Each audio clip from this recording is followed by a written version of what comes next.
Labdien! Šodienas tēma – biežākie nervu bojājumi mugurkaula jostas daļā. Bieži vien praksē ir tādi pacienti, kas ierodās un saka, daktari, man sāp mugura un izstaro sāpes uz kājām. Līdz ar to daudziem ārstiem uzreiz rodas priekšstats un doma, ka visdrīzāk mugurkaulā, ja jau sāpes izstaro uz kājām, ir nospiests kāds no nerviem. Patiesībā sakot, tā tas nav. Visbiežāk sāpes, kuras izstaro uz kājām, patiesībā nav saistītas ar mugurkaula nervu nospiedumu, bet tās ir tā saucamās izstarojošās sāpes, kas visbiežāk rodās no starpskriemeļu locītavām. Taču, protams, ka ir daļa gadījumu, kad patiešām ir nospiests kāds no nerviem, un par to mēs šodien arī drusku parunāsim. Tātad, lai saprastu mugurkaula anatomiju, man šeit ir modelis, kas, lai arī nav 100% precīzi, bet viņš ir gana precīzi, lai mēs varētu saprast, kas mugurkaulā notiek. Tātad šādi izskatās mugurkauls. Tātad, lai mēs noorientētos, tad tā būs augšpuse, ja? Tā ir priekšpuse, šeit ir priekšpuse, šeit ir mugurpuse un šeit ir lejaspuse. Tātad, ja iedomājās, ka manī ir iekšā mugurkauls, tad apmēram šādi, ja? Augšpuse, priekšpuse, mugurpuse un lejaspuse. Tātad mugurkaula jostas daļā ir 5 skriemeļi, 1, 2, 3, 4, 5 un tālāk ir krustukauls. Krustukauls ir daļa no iegurņa, tātad šeit stiprinās abās pusēs zarnu kauli un krustukauls ar zarnu kaulu veido locītavu, ko sauc par sakroiliālo locītavu. Tad, kad cilvēkam sāp krustos un sāpes izstaro uz leju, tad bieži vien problēma ir šī sakroiliālā locītava, jeb iekaisums un sāpes sakroiliālā locītava. Bet šajā mēs šobrīd iedziļināsimies vairāk tieši mugurkaula nervos. Tātad, kā zināms, kā mēs noskaidrojām, ir 5 skriemeļjostas daļā, 1, 2, 3, 4, 5. Un skriemelis savukārt sastāv no 2 lielām daļām, ir skriemeļa ķermenis un skriemeļa lociņš. Uz skriemeļa lociņa ir tā saucamie sānu izaugumi, ir mugurējas izaugums, bet pati svarīgākā struktūra ir mugurkaula kanāls. Tā ir vieta, kas rodās, jeb telpa, kas rodās starp mugurkaula skriemeļa ķermeni un lociņu. Šī tad ir tā telpa, kurā dzīvo nervu struktūras.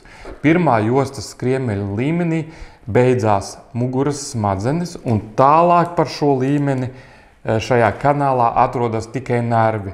Līdz ar to mēs precizitātes pēc varam teikt, ka pieņemsim muguras smadzeņu bojājums šeit zemāk par pirmo skriemeli nav iespējams pat teorijā, jo muguras smadzenes šeit vienkārši nav. Protams, ka tas nevienmēr padara lietu vienkāršāku, jo šeit joprojām ir tie nervi, kas kontrolē pēdu kustības, un kaut kādas traumas vai bojājuma gadījumā tās ziepes, populāri izsakoties, ir diezgan lielas tik un tā, lai arī nav šeit muguras smadzenes. Un muguras smadzenes beidzās, kā jau mēs noskaidrojām, pirmā jostas skriemeļa līmenī, un viņas turpinās uz augšu, precīzāk sakot, viņas nāk no augšas uz leju, no mugurkaula kakla daļas uz leju līdz pat pirmajam jostas skriemelim. Tālāk mugurkaula kanālā, tātad zem šī līmeņa, atrodas tikai tā saucamās nervu saknītes. Nervu saknītes ir nervi, kas iziet no mugurkaula. Starp katriem 2 skriemeļiem ir starpskriemeļa atvarīte, jeb tā saucamā foramināla atvarīte, pa kuru iznāk nervs. Nervus numurē atbilstoši skriemeļa numuram. Tātad pirmais jostas skriemelis, zem viņa iznāk ārā pirmais jostas nervs, jeb L1 nervu saknīte. L1 skriemelis, jeb lumbālais, no vārda lumbālais, L1 nervs. Lumbālais otrais skriemelis, L2 nervs. Trešais skriemelis, trešais nervs, ceturtais skriemelis, ceturtais nervs un attiecīgi 5. skriemelis, 5. nervs. S1 nervs, jeb pirmā jostas saknīte, ir tas nervs, kas iziet jau zem pirmā krustu skriemeļa. Kā mēs zinām, tad krustukauls sastāv no vairākiem, no 3 līdz 5 savstarpēji saaugušiem, jeb saplūdušiem skriemeļiem. Līdz ar to mēs varam arī teikt, ka zem pirmā krustu skriemeļa, bet mēs paturam prātā, ka krustu skriemeļi savā starpā krustukaula gadījumā ir saauguši. Tad katram šim nervam, kurš iziet no mugurkaula ir sava diezgan konkrēta anatomiska zona, uz kurieni viņš ķermenī dodās. Tātad visi šie nervi vairāk vai mazāk dodās kāju virzienā, un viņiem ir diezgan konkrētas izplatības, kur viņi aiziet. Tātad gan izplatība muskuļu funkcijas ziņā, katram nervam ir savs muskulis vai sava kustība, ko viņš veic, un šīs te kustības ir zināmas kā tā saucamais miotomu karte. Tātad miotomu karte pēc būtības ir sarakstīns ar nervu saknītēm un viņiem pretī muskuļi, kurus viņi kustina. Un jušanas funkcijas savukārt atspoguļo tā saucamā dermatomu karte.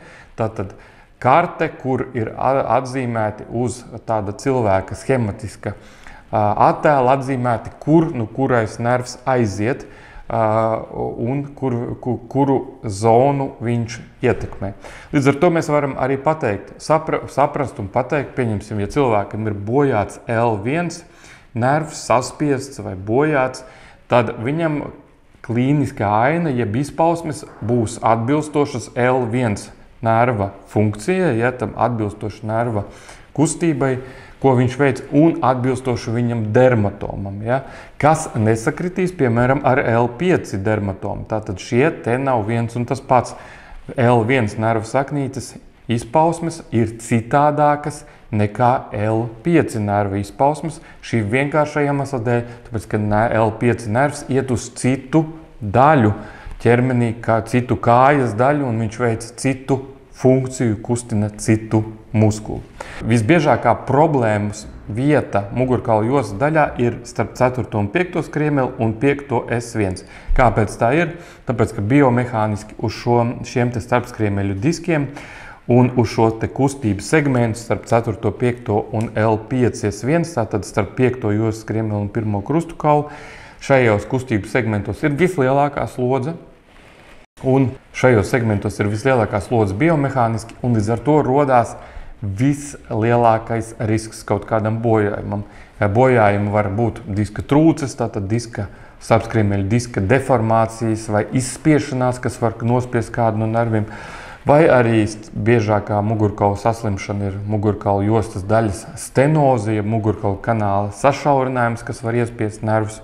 Tad starp 4. un 5. Un līdz ar to problēmas visbiežāk skar 3 apakšējās saknītes, tātad 4. jostas saknīti, 5. jostas saknīti un 1. krustu saknīti, jeb S1, tātad L4, L5 un S1. Ir zināms, ka L4 un L5 saknītes ir tās saknītes, kas nodrošina cilvēka pēdas pacelšanu uz augšu. Tātad cilvēks var nostāties, ja jūs iedomājaties, ka mana roka ir pēda, tad cilvēks var piecelties uz papēža, pacelt pēdu un īkšķīti uz augšu. Savukārt S1 saknīte ir tā, kas nodrošina kustību pacelšanos uz pirkstgaliem. Cilvēks var pacelties uz pirkstgaliem. Un atbilstoši dermatomu kartē, ko jūs varat katrs izpētīt, arī sāpju izplatība ir diezgan līdzīga, bet tomēr atšķirīga. Šīs saknītes dodas diezgan tālu līdz pat pēdai, bet pēdā ir atsevišķas zonas katrai no saknītēm. Un līdz ar to, tad, ja patiešām cilvēkam ir šī diska trūce vai ir kāds cits iemesls, kādēļ nervu saknīte ir saspiesta, tad mēs izmantojam šīs zināšanas par dermatomu un miotomu karptēm. Mēs no pacienta sūdzībām bieži vien diezgan precīzi varam nojaust jau, kura saknīte ir potenciāli bojāta un uztaisot bildes gūt šim te apstiprinājumu. Paldies par uzmanību! Parakstieties uz mūsu kanālu, spiediet laikus, komentējiet, iespēju robežos, centīsimies atbildēt un ierosiniet arī jaunas tēmas, par kurām jūs gribētu uzzināt.